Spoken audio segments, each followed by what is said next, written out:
Khiva, situated at 1,000 kilometers from Tashkent, is the best place to start following Marco Polo's footsteps and to experience the true essence of a bustling settlement along the Silk Road. On a short visit to the country, the fastest way to get there from Tashkent is to fly to Urgench. For 1 hour and a half, the flight gives us an impression of this remarkably beautiful world, most of which was formerly part of the Russian Empire in imperial and later communist form. From the air, one can see part of the Kizilkum Desert, the sand and rocky desert with ridges of red dunes located in the interfluve of the Syr-Darya and the Amu Darya rivers. The Amu Darya is one of the longest rivers of Central Asia, which forms part of Afghanistan's northern border with Tajikistan, Uzbekistan, and Turkmenistan. In the past, it discharged into the once huge Aral Sea.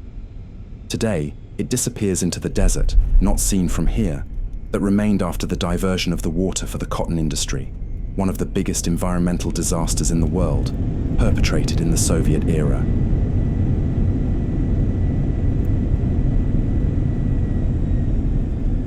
Urgench lies along the Amu Darya River in the Khivan Oasis. From there, a bus connects to Khiva, located 35 kilometers southeast, near the border with Turkmenistan.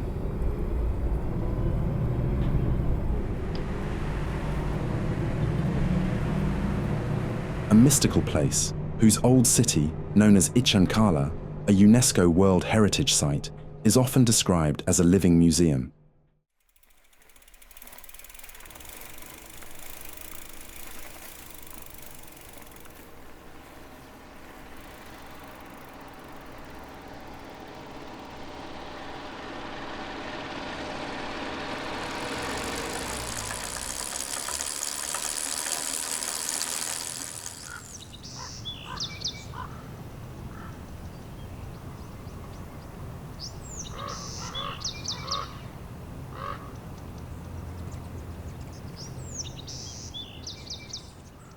Founded some 2,500 years ago, this open-air museum is a labyrinth of streets lined with dozens of intricately decorated monuments, most of which date from the 14th to the 19th centuries.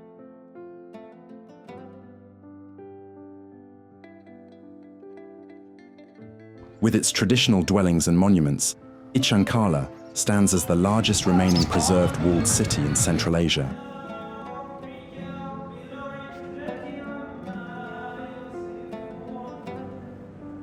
Old streets, mosques made of baked mud bricks and majestic fortress walls evoke the spirit of the Silk Road and its caravans, which once passed through in great numbers.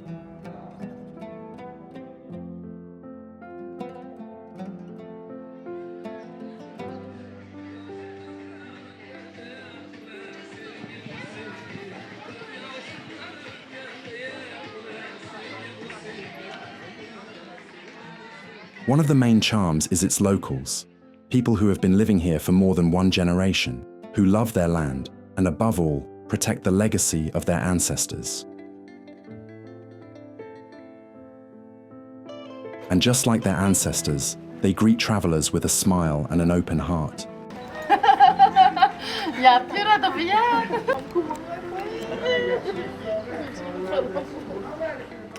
They live in the heart of their family's history, of which madrasas are guardians.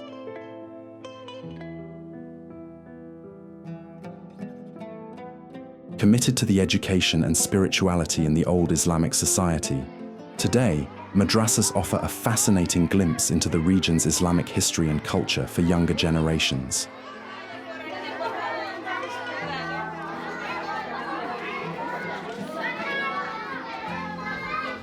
One of the largest ever built in the Islamic world is the Muhammad Amin Madrasa, now home to an hotel. Architectural highlights include the Islam Khoja minaret, with its alternating rings of glazed blue tiles and sand-colored bricks.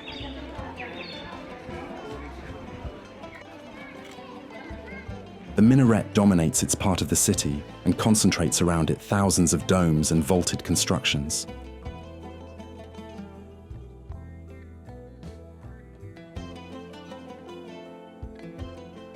Tashkauli Palace, which means stone house, a harem for wives and concubines. Built for 18th century ruler Ala Kuli Khan, it contains the most sumptuous interior decoration, including ceramic tiles, carved stone, and wood and glanche. Every corner tells a story. From the ancient complexes to the vibrant Lazgi dance, the ancient dance created by Khwarezmians, inhabitants of the downstream areas of the Amu Darya River. According to legend, the Lazgi shows the process of reviving a person. The soul penetrates into his body and it wakes up to life. But life is impossible without love. And the simple yet exquisite Juma Mosque, built in the 10th century and rebuilt in the 18th. From the outside, there's no hint about the wooden surprise that remains hidden on the inside. The roof is supported by 212 elm columns. Each pillar is unique, carved with different patterns, styles, and techniques that varied depending on when they were created. The few sources of light coming from the gardens and from 3 openings on the ceiling give the mosque a magical atmosphere.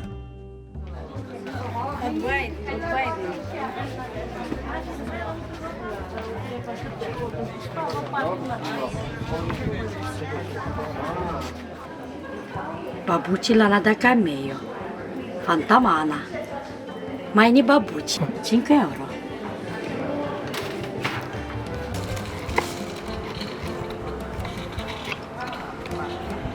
Wood carving in the Juma Mosque is the pinnacle of carving art in Khiva, where carvers from old times have been famous for their handicraft, as well as for the use of wood of elm and other local trees.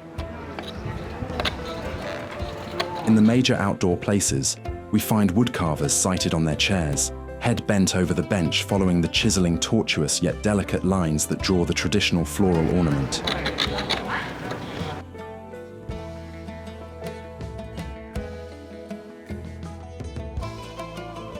The art of metalworking is flourishing in Uzbekistan, and the chisel and hammer flash in most cities.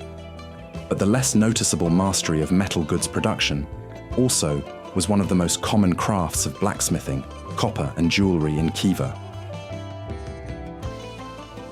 Walking through the narrow streets of Ichankala, the sound of hammering echoing down the street draws the attention of vacationers to an old man inside a small hidden foundry workshop.